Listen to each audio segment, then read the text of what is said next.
হরে কৃষ্ণ। আজকে এই ভিডিওটির মাধ্যমে আপনাদের দর্শন করাবো কলিযুগে পতিত পাবন অবতার শ্রী গৌরাঙ্গ মহাপ্রভুর আবির্ভাব স্থান শ্রী মায়াপুর ধাম।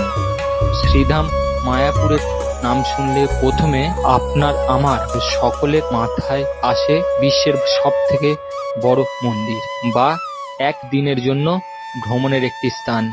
কিন্তু না, বিশ্বের সব থেকে বড় মন্দির এবং ভ্রমণের সাথে সাথে এই ধামের উপলব্ধির কিছু বিষয় আছে। শাস্ত্রমতে ধাম ভগবান থেকে অভিন্ন। তো আসুন আজকের এই ভিডিওটির মাধ্যমে শ্রী মায়াপুর ধামকে কিছুটা উপলব্ধি করার প্রয়াস করি এবং আসুন আমার যাত্রার প্রথম মুহূর্ত থেকে আজকের এই ভিডিওটি শুরু করি।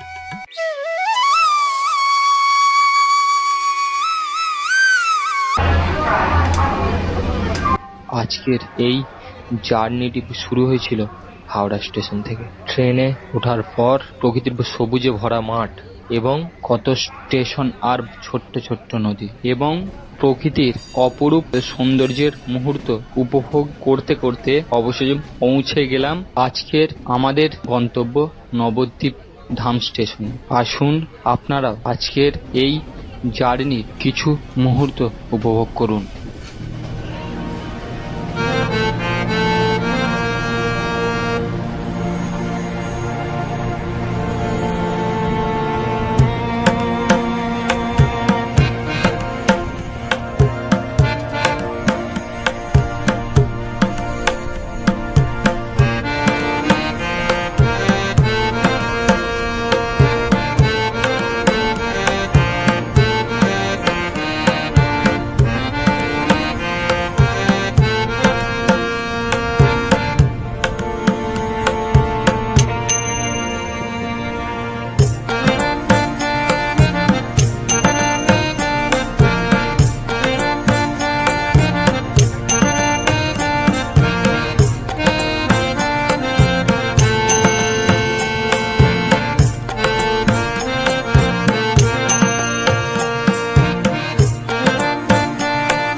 এখন আপনারা যে স্থানটি দর্শন করছেন এই স্থানটি হলো নবদ্বীপ ফেরিঘাট।